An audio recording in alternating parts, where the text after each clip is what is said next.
I'd love to introduce our first speaker, Connor Coulston. Connor is one of our award artists. And for those who don't know, Award is our headline exhibition for established artists practicing in clay today. And here we're in the hub, we're in the centre of Award, and Connor Coulston's work, his pavilion showcase, is just behind us. No doubt you've had an opportunity to see it. Connor, it's been an absolute pleasure to have worked with you since January, and it's pretty incredible to see just the scale and the quantity and just the resolvedness of the work that you've produced for Award this year. So yes, welcome. Thanks so much for being here to speak with us. Great. Hi everyone. I'm Connor Coulston. I'm going to be talking about my installation If We Laugh Then Let's Be Guilty, which Rhiannon said it's just over there, so if you're not seeing it, I'd quickly go over.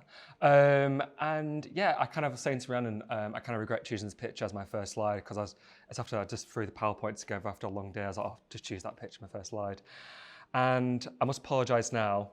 When I get nervous, I speak really quickly. My accent gets a lot thicker. So if you don't understand me, if you can't hear me, just tell me to kind of speak up. God love you with the both of us. Yeah. If he's going to get to a point where he's going to be jabbering like me. So if you want to go to the next slide, please.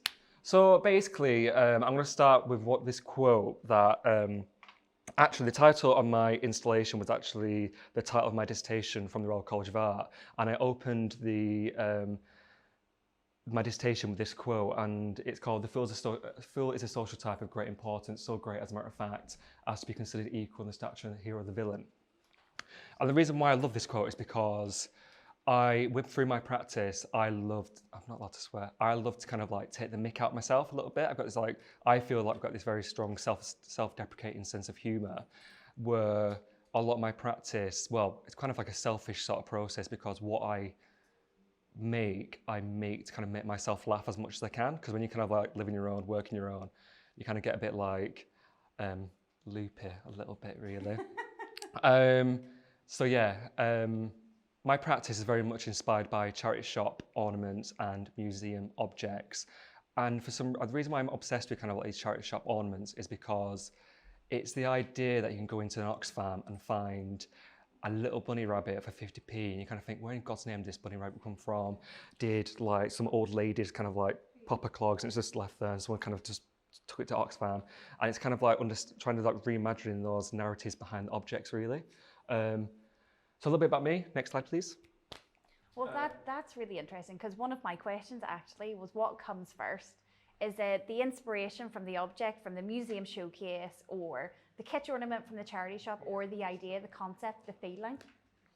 It's more like, I see it as very much kind of like the object comes first, and then the sort of my idea is kind of like, okay, how can I reimagine this object? How can I give it like a new life? And I do kind of like, I've still got all the objects that I've kind of looked at, and I will, for this PowerPoint, we'll kind of like go through my process of the making of behind the work there. So the object definitely comes first, really. So like I said before, I'm Northern, I'm originally from Oldham. And this is one of the BBC, and a lot of my work is inspired by Oldham and the people from Oldham. But with this body of work, it's very much more my own personal experiences, maybe living in Oldham, and so forth. Next slide, please. So living in Oldham, this first piece, the big bunny rabbit, is "Don't you think I'm a bit young to be part of the BNP?" So growing up, grew up around that environment where, for example, some of my family members were part of the BNP or had like affiliation with it. And kind of looking back, I was kind of thinking, okay, I want to kind of bring that into the work. And I was kind of thinking of some of the members, kind of think, ooh, that's actually not a really nice environment to grow up in. And I kind of so the bunny rabbit is kind of like hesitantly holding the Bunny's National Party flag, and kind of like looking a bit like worried that actually I don't want to be associated with that sort of thing. Next slide, please. So this is actually the inspiration for this bunny. It was this like charity shop ornament that I found in a local shop in Windsor, where I currently live. And next slide, please. What I kind of tend to do is kind of map out, okay, what do I want to sort of achieve? This is like a quick sketch of mine. I put my face onto a lot of my sculptures, and the reason why I do it is because I kind of like see these works as a series of conversations I'm having with myself through clay, if that makes sense. And I see these conversations are very much like very mini self-portraits. So that's why I've added my face to add that bit more of an emotional signature and to kind of like really add my stamp onto the work. It's not everyone's cup of tea, but basically I do get a lot of joy and pleasure from, you will see from a few pictures later on. So this is like the initial sketch. Next slide, please. So with the initial sketch then, do you already have an idea of what the work is going to look like? And do you work, so is the sketch the intuitive part of exploring the work? Or does that happen with clay? Bit of both. So I already have an idea, and then I kind of like go along with the process. So I just see now, this is like, I was saying to Rhiannon when I first started the award process, but I want to hit the ground running. I'm teaching virtually because I work full time as well. I teach full time. I want to kind of get as much work as I can done before lockdown ends. And so basically this is like the first attempt at making the object, hence my smiley face. I think I sent it to my mum, so I thought I'd put it in. Next slide, please. And then basically I thought it's been really clever. So basically I put like a load of slips in it, as you can see from this piece there.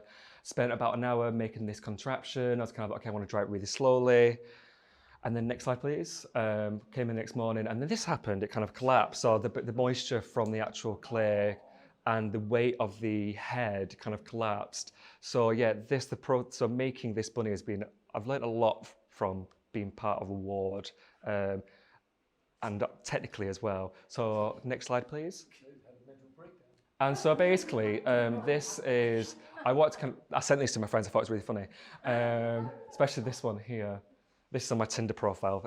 It's not, but I feel like it should, because I feel like I might get a lot more matches. But I basically bought these bunny teeth. Because I want to kind of be this sort of like hesitant bunny. So I went to Amazon, bought the bunny teeth, and wore them, painted my face, took a picture, sent them off to a local company in Stoke called Digital Ceramics, who I highly recommend if you're going to do decals. I'm not being paid for that. I'm not being paid for that, but I should be. So this is kind of like, again, part of the process. It's kind of like what I try and do is like make myself laugh as much as I can, because I feel as though that's where I find the joy in making. Next slide, please. Right, so that's that piece of work. If any people can ask questions at the end. Absolutely. Please feel free to ask questions. We're really happy to keep it conversational. So if there's something that resonates with you, please feel free to share with us, either during the conversation, or you can leave it to the end if you'd prefer. So this is another piece called This Whole Situation Made Me Realise I'm Going to Die Alone. So obviously throughout lockdown, everyone kind of like goes through these really sort of like dark moments, but I've got this kind of like ongoing joke now with friends, like, oh no, I'm probably going to die alone. And this sort of idea of loneliness, being on your own, I think myself, and a lot of people included, like really felt that through lockdown. And I kind of like found solitude in clay, and it was really nice. And I've wanted to kind of create this sculpture. Next slide, please.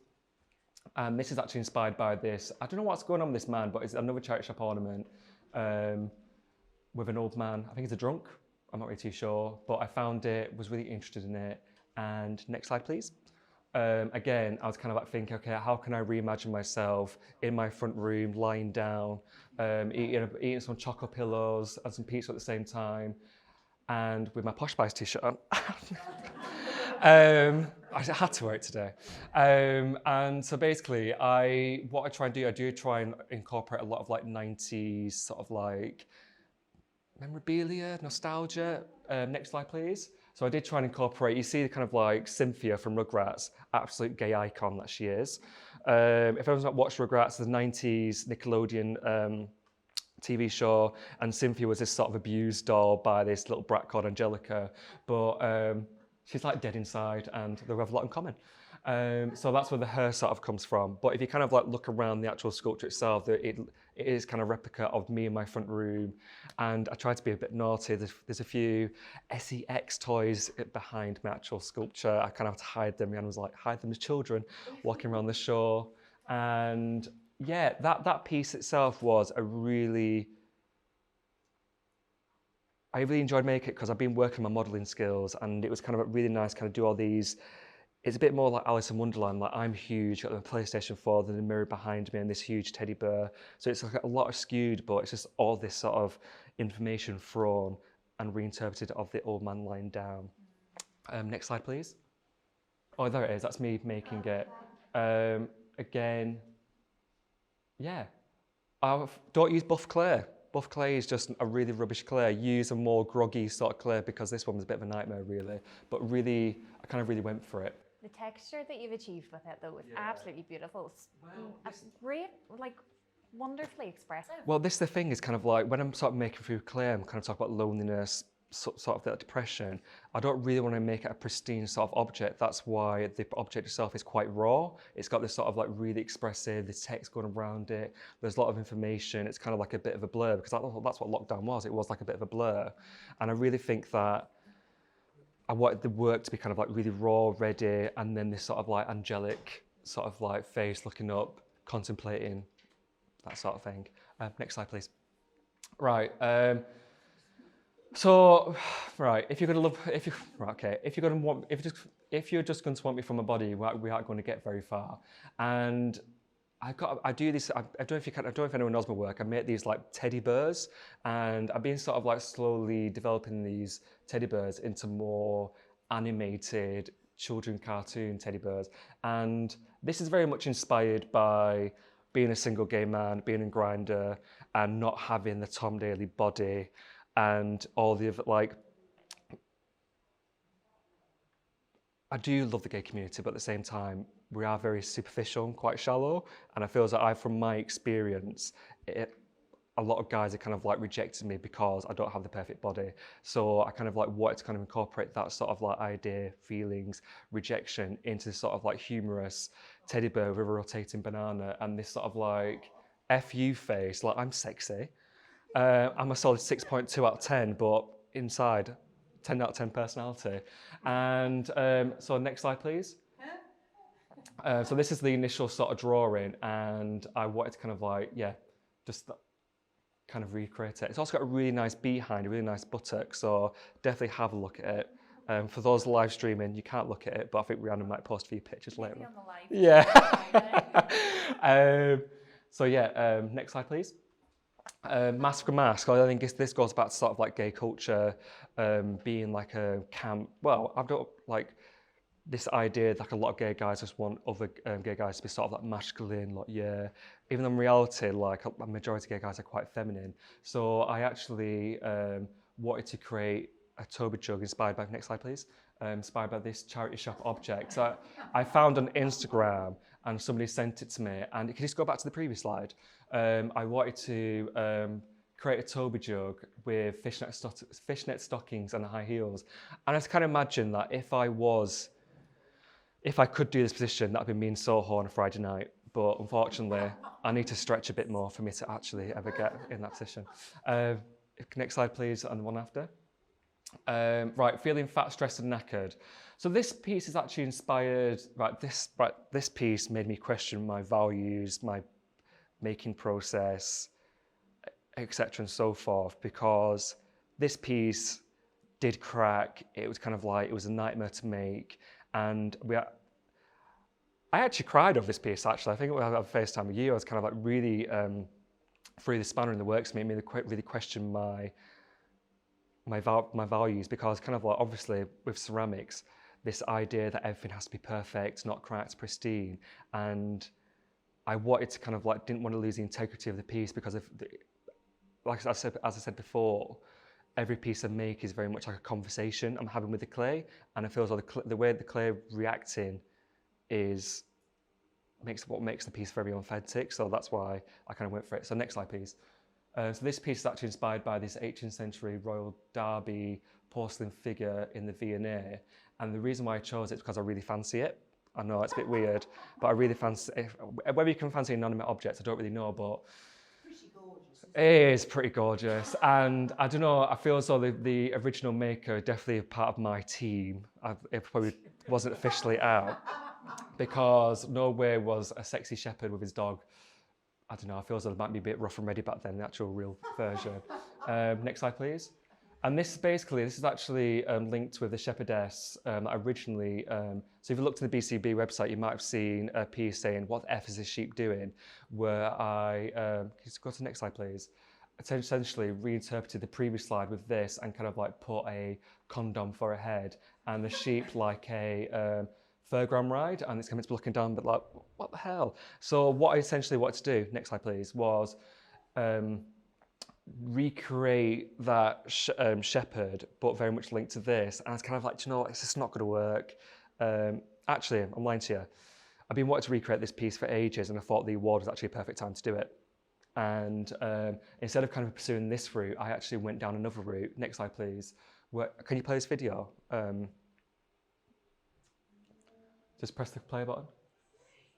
And basically, it's inspired by me with like face app, me as Rose from the Titanic. And I sent it to a friend, and I'm going to credit her for this. Jill Kennedy McNeil said to me, "Connie, you look like you should be serving lunch in a Polish prison." And so basically, I wanted to kind of reinterpret the male figure as a school dinner lady, very much inspired by my nan. And yeah, next slide, please. I don't know what's next. Next slide.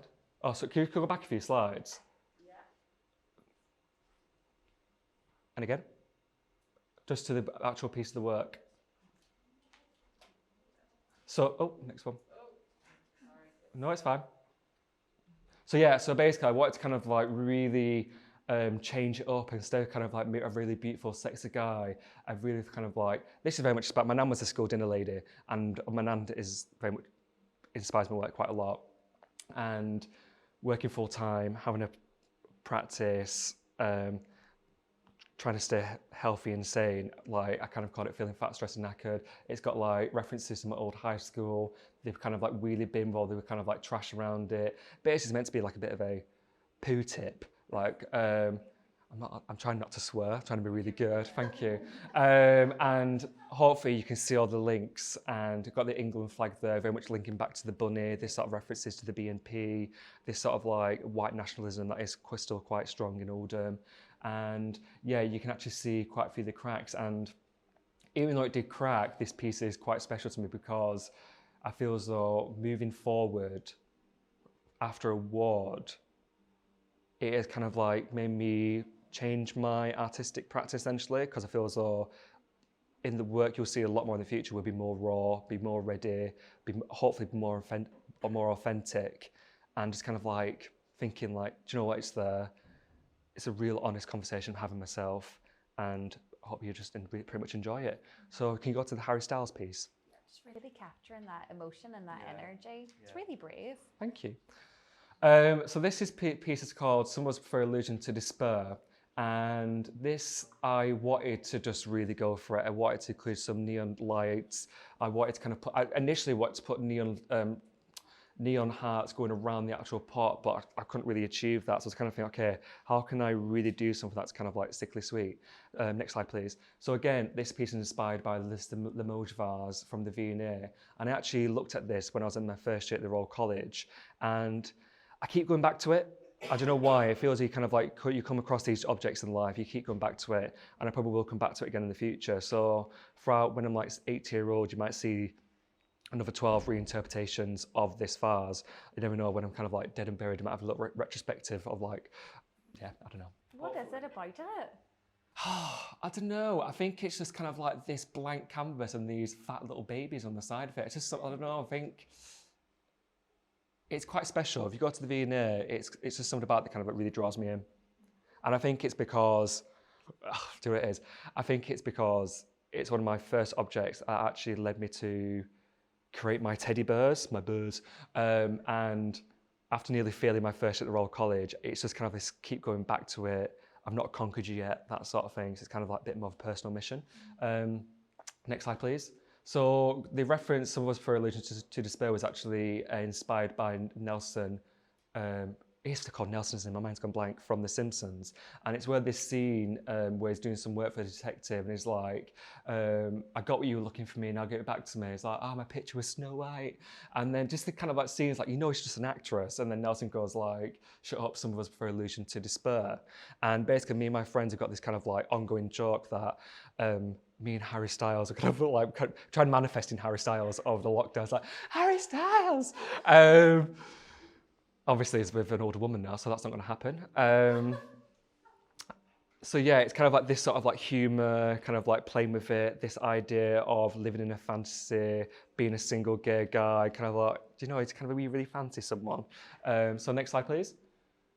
So this is kind of like my initial idea, what kind of like different neon text coming around it with like pictures of Harry. Next slide, please. And then this slowly sort of like developed to sort of like the love hearts on the side. Next slide, please.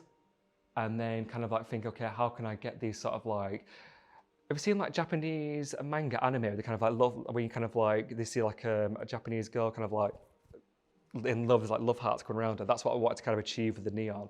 And yeah, it's just in there if you want to have a quick look at it. Next slide, please.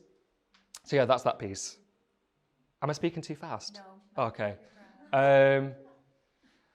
So this piece is inspired by my mum. Chantal of Oldham, single press mother of four, and this, I wanted to kind of rework on my modelling skills, and essentially what was meant to happen with this piece, the head was meant to rotate from one facial expression to another, but my shoddy making skills kind of screwed that up, and it kept getting stuck, and I was like, oh, do you know what, cut the plug, tie it up, and put it in the back, but I think it still is a really successful piece, one of my more technically ambitious pieces, and is actually inspired by, I went to Rome by myself because that's what I do, kind of, I'm very much a lone sort of wolf really. Next slide please. And it's inspired by this sort of like religious tableau that I saw, and I basically come across this museum in Rome, and I was like, there's like 50 of these things, and I was so taken aback, and I was like, I really want to achieve something. I get very jealous of people's technical skills. I don't think I'm very technically that good. I think creatively I'm quite out there, but technically I'm still quite insecure about it. So this is kind of like sort of like my sort of ambitions to get to this sort of level of modelling skill wise. And I feel as though I'm kind of like getting there. Give me another 20 years and I feel as though I will sort of like hopefully be at that level. But next slide please. I try to very much incorporate this cheap tacky Christmas fairy that my nan's got, inspired by memories of my mum with, can you just go back to the actual image of the work? With like me and my three sisters around, watch sister kicking off, mum's reading Take a Break, looking into kind of like the distance saying, F my life, this is just, ugh. So yeah, it's made with love really, and I probably will give it to my mum. And it's life. Like that is a moment, that is an emotion to have been felt. This is a particular work which really resonated with me because I grew up with a single mum, and I really felt it so deeply. I felt really seen with this work, and I think that's the amazing thing with so many of your works, and how many of us will have dealt with some of these issues or something similar, and there's something that makes you feel included or a part of the conversation that you're opening, and there's a real warmness and a kindness in your artist statement where you say, yes, these are the things that I've worked through using this material clay, and I've had these conversations and worked through them, but remember to be kind to other people. They don't always have the opportunity to find solace in a material like clay as you have done. Yeah, true. I agree. And I think the humour, the reason why I've used humour is because it kind of gives people that anchor. And everyone might have a different sense of humour, but I feel as though that because the work doesn't take itself too seriously, it kind of like breaks down a lot of barriers for people, and it kind of like lets them in, and then all of a sudden they start seeing this really dark, satirical side. It brings people, hopefully it brings people into this like false sense of security, and like people might resonate with it. It's not everyone's cup of tea, but I've got great feedback from the work, so I think people have kind of really sort of like found, yeah. We've had some amazing comments from the schools groups that my colleague Na has been bringing in. We've had lots of selfies with the Harry Styles. Good. Living the teenage girl fantasy like myself, yeah. And they love the teddy bear as well. Although now I know about a little detail about the one on the bed, I'll have to not point that out. Yeah, just don't point that out. Yeah. That's my kind of sat on the bed in simple or lockdown. So I think that's. When we saw this, we thought of Della Robbia reliefs. Yeah. That sort of technical skill and religious themes and so on. Yeah, I think. Actually, I'm not really aware of what you just that. What's it called? Della Robbia. Italian family. About 17th century. Okay. 1700s. Obviously, a lot of work in museums in Italy, but this particular sort of relief modelling Okay. skills is quite stunning to look at. Okay. Brilliantly white glaze. Yeah. They use a lot of the Mallorca tinware glaze. Okay. But really looking at relief modelling skills, it's worth. I'll research it. Like, yeah. One thing you said about your technical skills, I always think Lucy Ree, in replying to David Attenborough, said the first 40 years were the worst. Yeah. So, yeah. Well, I'm all 28, so I've got another 12 to go. You know what I mean? Surprised you can still stand. I know, honestly. But as long as I'm kind of like better than the students that I teach, I've still got a job. Do you know what I mean? It's like, that pot is rubbish. Do it like this. And they go, sir, that's a wonky pot. It's like, it's meant to be like that. But yeah, that's it really. That's my PowerPoint. Any questions? Yeah, yeah. Do you have one there? Anything to share? Any questions from anybody here? I should really talk about the carpet, the disco ball, really, shouldn't I? Did you talk about that? Please do. So basically, this exhibition was meant to be in Spo China Hall, and Fergus Downey from Alveston was like, Connor, you can't create such a beautiful building. The work sometimes can get lost in that building, and the reason why it was kind of like to do the disco ball and the carpet was because it was wanted to kind of interact with the building and make sure it didn't really get lost in the building. But it was also very much inspired by the Toby Joe, because I kind of think, God, this Toby Joe looked like being like a working man's club. So I was kind of thinking, okay, that's the kind of like the idea I'm going for. I'm creating like Stoke-on-Trent, and actually went into the hotel across the road from the train station. I was like, God, this is perfect for Stoke. Do you know what I mean? But I'm actually really lucky because of the change in venue, the little room there, it's like a little party disco ball there. It is. And also, like, something to bear in mind, like all of the award artists, Connor included, all had conceptualized and designed and created work that had been intended for a completely different venue. And it's just absolutely remarkable how, and amazing for me to have had the chance to work with them, and them being so understanding, and remarkable to see how they've pivoted and brought together like such incredible work, considering the context and the challenges. Hasn't it? It really works well. Yeah. Some things, happen for a reason, don't they? Oh, that's a lovely way to think about it.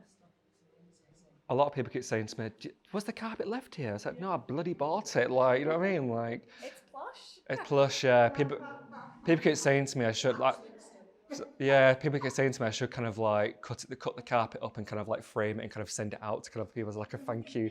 Have a piece of the carpet. But I don't know how that would go down. With some people get a piece of like, I don't know, cheap carpet from eBay.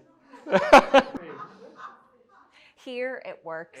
Complete with disco ball. It is an exhibit. It's an exhibit with personality for sure. The disco ball is going up in my classroom when it's finished. Lives on. It lives on. The disco ball lives on. Yeah.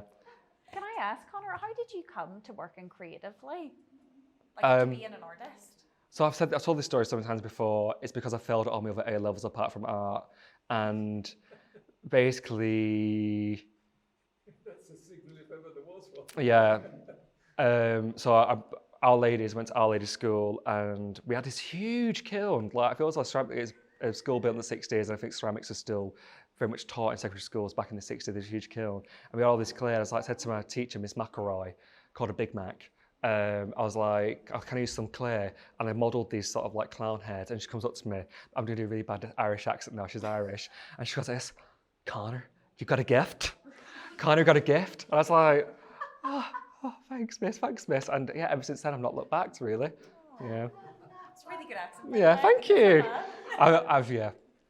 How do you find people in other cultures? I mean, when you say Oldham, we've all got a sort of idea of, but if you're, say, in Japan or America or anywhere else, how do other people translate? Can they translate that? Or? Do you know what? I'll be honest with you. I'm not that successful yet to have that problem. I don't think people in America know who I am. So at the moment, I'm very much kind of like British. That's my audience at the moment. But if anyone does want to kind of contact me internationally, it was live streaming, get in touch. So no, I've not had the issue yet, so I don't have the answer. But I hope that they would kind of see it actually very much like British art. And I don't know, maybe if I do become more successful and get more traction internationally, my work might become more like, might focus on other cultures. I might be that conduit, essentially, kind of like go to America, that sort of thing. And there's things that you talk about through your work which are common to so many people, whether it is loneliness, masculinity, coming from a working class background, all of those things and much more besides. Like that, they're things that you feel and can transcend cultures in many ways. I agree. And yeah, I don't really know. Maybe this one kind of like would, especially with the sister and the Primani. I feel as though that would kind of like be seen. A lot of people around the world, like international, would really be able to connect with that because that was inspired by a piece I found in Rome. So yeah, a lot of the pieces are very much found in charity shops in the UK, and I feel as though there is like a Britishness about it. Do you know what I mean? I might go to America and kind of like, you know, and just kind of explore them and see how that maybe changes things, might maybe change the sort of like the sculptures and stuff. Have you shown your work in Oldham? Is there a vibrant art scene there? Do you know what? I actually went to Oldham Gallery because I did a piece for Sky Arts and they didn't want to show it, so they actually snubbed me. But no, I know. But I haven't. And I think Oldham's got a very fantastic art gallery and it's got a very fantastic ceramics collection. But no, I've not had the opportunity to show in Oldham yet. Question.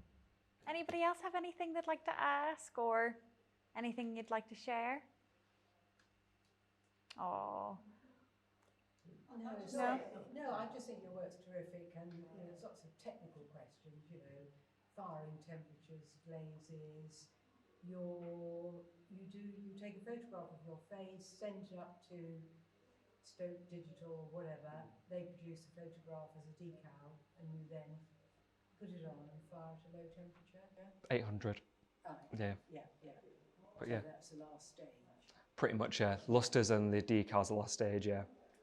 And then as well, like a lot of it isn't, like for example, the red on the bunny is not actually glazed, it's just actually enamel paint I painted on. Oh, really? Yeah. Yeah. Because I just kind of like, because I couldn't get that effect in ceramics. No, so you can use a mixture surface type. Pretty much, yeah. Yeah. I just want to say that I think it's great to be able to laugh at yourself. Yeah. And because I think in society now you need to take yourself not too seriously. I love that saying. Don't like to take life too seriously because none of us get out alive. Yeah. I think that's great. Well, I feel as though that was very much a reaction to being at the Royal College of Art, because I feel as though I was very much surrounded by people who took themselves very, very seriously. It's like, babe, it's just a teapot. Wind your neck in. And I always kind of like say, like, don't take yourself too seriously, but take yourself serious enough to be considered a very serious artist. And it's lovely to Yeah. do because it does make you laugh. I loved it Yeah. on Wednesday. We'll come several times. But yeah, it's just beautiful. Thank you so much, yeah. Oh, lovely. Connor, thank you so much. No, you're welcome. That was great. So lovely. And thank you all for joining us here and for sharing your questions.